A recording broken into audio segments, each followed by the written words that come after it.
Hello everybody, my name is Barrinuevo Juan Carlos, and I'll be presenting to you today about carbon-based fuels. So, I'll be going over what carbon-based fuels are, carbon capture and utilization, and peak oil. So, what are carbon-based fuels? As the name suggests, they are an energy resource that have compounds containing mostly carbon, but they can also contain other elements like hydrogen, oxygen, sulfur, and nitrogen. And there's two main groups of carbon-based fuels. They are fossil fuels, so things like oil, petroleum, and natural gases, as well as your biofuels. So these come from organic matter, things like your wood from trees and your ethanol. And the burning or the combustion reaction of carbon-based fuels results in a lot of energy. So this this reaction is very exothermic and it produces a lot of energy. For example, with this molecule over here, it has some nitrogen in them, and so that nitrogen can produce products like nitrogen oxides, which is a type of air pollutant. And with carbon-based fuels, the biggest gas that's produced is carbon dioxide, which is a rising greenhouse gas over the years. And ways to combat the increasing amounts of carbon dioxide is through carbon capture and utilization. So carbon capture and utilization is a type of effort where CO2 from anthropogenic sources, so things like your power facilities, power plants that use fossil fuels, are prevented from being released into the environment. And this captured CO2 is then distributed out into other facilities in order to be used in non-environmentally damaging ways. And so this effort aims to reduce the effects of climate change and try to combat global warming. And here are some of the ways that carbon dioxide is being used. Over here are indirect ways. That means the carbon dioxide is chemically altered and into other products. And here it's not chemically altered, so it's a direct way. And some challenges of CCU include its inherently expensive nature.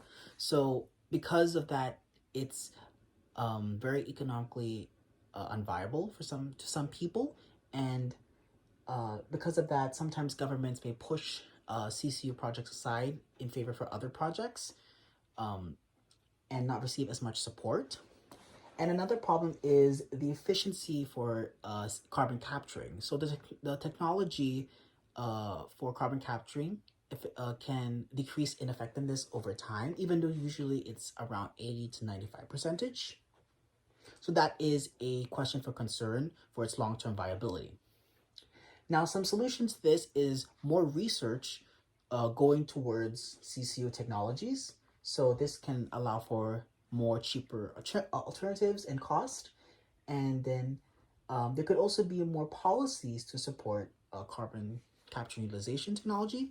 So some things like the 45 tax credit in the US. So this is a type of policy in the US where it gives monetary rewards to companies who capture the carbon dioxide from anthropogenic sources and then either utilize the carbon dioxide or distribute out to other facilities for them to also utilize this carbon dioxide.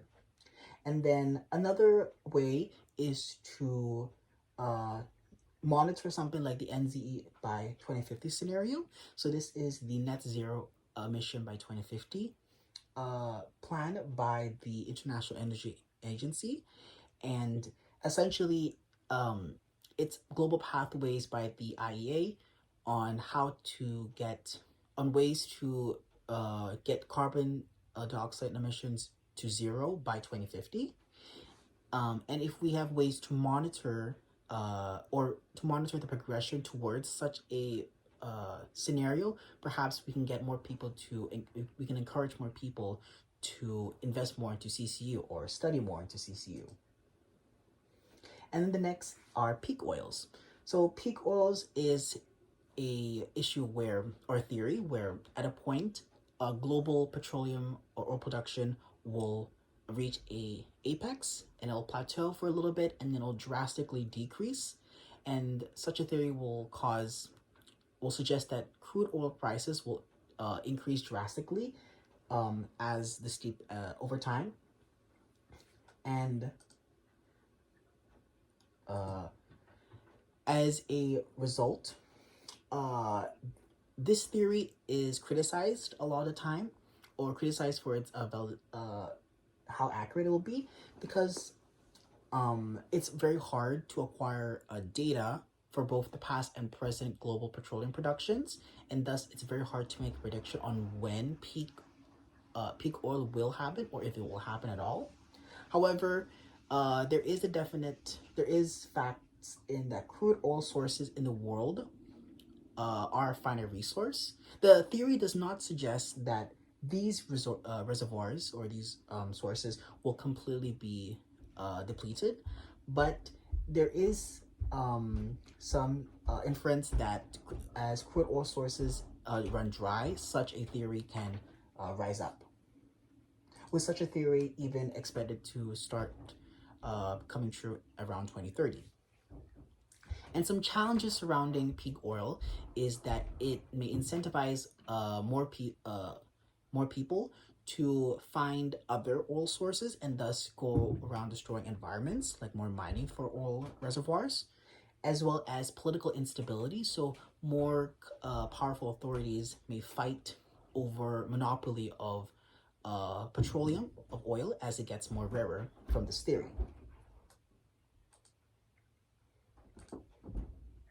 And so some ways to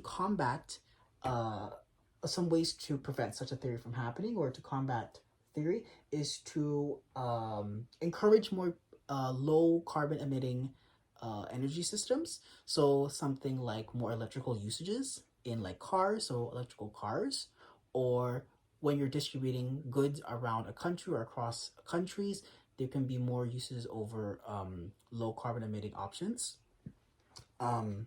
And something like encouraging more people to use public transport and having better public transport infrastructure. So to encourage people to not use as much cars that emit more carbon dioxide. And then there could also be more research into other oil alternatives, such that maybe oil and other fossil fuels can eventually be replaced totally. And with that, my presentation has come to an end, and thank you for watching.